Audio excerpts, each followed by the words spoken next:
Yo, what's up mga bossing? Magandang araw sa inyo. At meron ulit tayo dito ang Almera. Mga bossing, dumating sa atin ng isang araw to ay sobrang taas ng high side. Okay, so pumapalag-palag kasi kanina dumating na medyo malamig na o malamig pa, no? Kaya hindi siya na makitaan ng ganong kataas. Pero ang nakita namin problema, kaya siya nagtaas ang temperatura, may problema po yung water pump. Maingay na yung water pump niya mga bossing, tas may tagas na. Maganit na siyang ikutin. Okay, so water pump. At isa pang nakita namin yung ganitong baradong radiator mga bossing. Ayan o. Tingnan nyo kung gaano kadumi ang radiator niya. So kaya pala yung kanyang fan, lagi siyang naka high speed.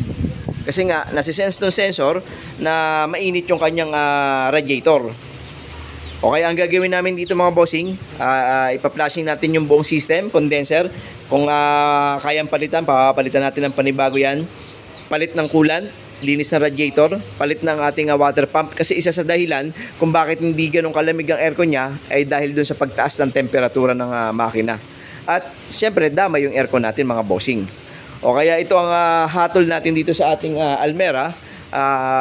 Palitan ng panibagong condenser, linisin yan lahat para maibalik natin siya sa dating sigla niya mga bossing, no? Okay, ayun lang, yun ang problema ng ating Almera. Mga boss, ito na yung ating water pump. Napaka-cute. Late lang pala ng water pump ito. Water pump ba talaga to? Ha? Late ha? Dahil lang kayo mga bossing, hindi talaga ako mekaniko no? Sa aircon ako pero sila yung mga mekaniko nandito. Ito na yung ating radiator, syempre. Lilinisin natin ng maganda yan para mapalitan din natin ng coolant. At yung ating condenser ay nandito na rin mga bossing. Mas maganda pa yan kaysa sa nakakabit. Bakit? Hindi ko alam kung napalitan na to pero palagay ko replacement tong kinabit. Kasi mga bossing ang lalaki ng gap. Sa atin lilito. Baka napalitan na to dati. Ayan, okay na yan. So linis na lang yan. Saka kabit na natin yung ating bagong water pump.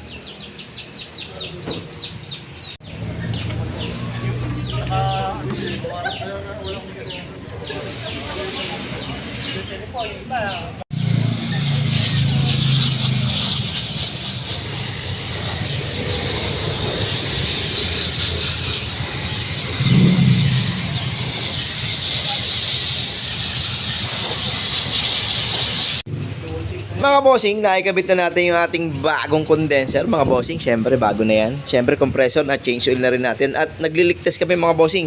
Valve na palitan na rin natin. Meron tayong 250 PSI mga bossing. Lampas ng konti yan. Pag gumalaw, ibig sabihin may leak pa.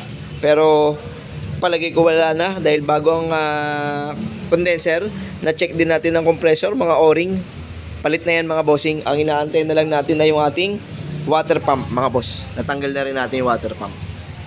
Okay, so yun lang. At tapos obserbahan namin, pagka hindi na gumalaw yung ating gauge, ibig sabihin wala tayong leak na naiwan. So, vacuum na tayo at load tayo ng refrigerant dyan mga bossing. Eto na mga bossing yung ating water pump na nandito na at ikakabit na lang to. Very good na to mga bossing. Kasi hindi tayo makakapag-load ng refrigerant hanggat hindi nakakabit at tumatakbo yung ating makina. So very good na yan. Itong ating leak test hindi naman nagbago kaya wala naman leak yung ating system, no? Okay, very good. Okay mga bossing, naikabit na natin lahat, pati yung ating coolant. Syempre, binalik na natin, naglagay na tayo ng coolant at magbabacuum na tayo mga bossing.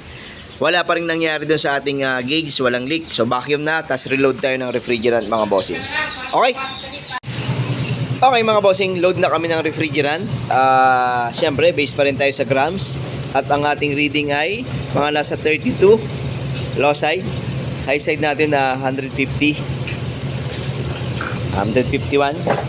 Syempre, maganda naman ang circulate ng refrigerant natin mga bossing. Tama lang ang init ng hotline. Lamig ng tubo. Syempre, check upin natin yung lamig sa loob. Pero wala pang mga 3 minuto mga bossing. So, punuin lang natin ang refrigerant. Tapos obserbahan natin kung anong reading ang final natin makukuha dyan. Mga boss, nilabas na natin yung ating Almera. Ang problema ay wala nang araw mga bossing cover na sa ating building. Pero ganun pa man, ang ating reading ay tumaas na. Tumaas na ng 150 lampas mga bossing. Ang high side, nag-automatic, bumaba. Bumaba na rin ng benching ko, naglalaro sa 30 mga bossing. Okay, tingnan natin yung lamig. Okay, mga bossing, meron naman siyang 10 degrees Celsius pababa, no? Kasi mabilis mag-automatic, wala naman kasing ano to. Ito heater to mga bossing eh. Ito, lagay natin sa number 3 kaya. Para medyo hindi agad mag-automatic. Kasi mga bossing, pagka nagkukuha ng thermometer, may dalawang klase ang mga sabi nating sekreto, ha? Para sekreto mga bossing. Pwede kasing makakuha ng lamig ang ating temperature gauge, temperature thermometer kung halimbawang hindi siya mag-automatic kagad. Okay? Magkaiba po kasi yung nag-o-off do sa hindi pa nag-o-off, pero depende yun kung nasa tama talaga yung system, hindi mag-high pressure. Pero kung halimbawang high pressure at hindi mag-automatic, problema yun, talagang hindi ka makakakuha ng lamig. Pero kung gusto mo siyang makabasa na mas maganda, unang-una, ang sikreto dyan, kung gusto mong dayain, basahin mo yung condenser, bababa yung temperatura ng high side, lalamig ang evaporator. Pero sa atin kasi, kaya nga gusto nating i-actual ng araw kasi gusto nating makita kaagad kung ano yung talagang problema. No, pero dahil ito, nasolusyonan na natin yung water pump, ating condenser, ay sigurado tayong walang high pressure to. Pero ang problema kasi mabilis mag-automatic kahit naka number 3 sagad, mabilis pa rin mag-automatic. So hindi tayo makakapagpababa ng mas mababa pa sa 9, 8 kung patay sindi yung ating compressor. Pero yun yung nakuha lamig mga bossing.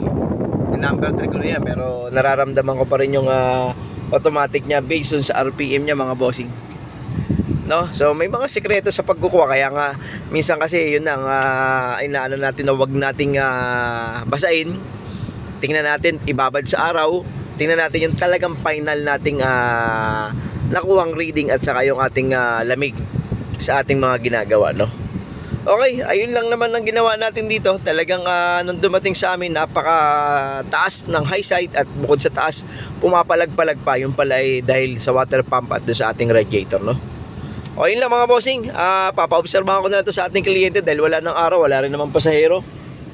Siyempre, magkaiba yung may load sa loob, mainit ang panahon, doon natin malalaman kung very good ba yung ating aircon, no? Pero si Nissan mga bossing, malamig to, ha. Yan ang gusto ng ating mga mahilig sa Nissan, yung sekreto niya pagdating sa aircon, no? Bakit malamig, no? Kaya dapat balik alindog tong ating ginawa, no? Okay, ayun lang mga bossing. Maraming salamat sa inyo. At syempre, ingat lagi. God bless sa ating lahat mga bossing. Thank you.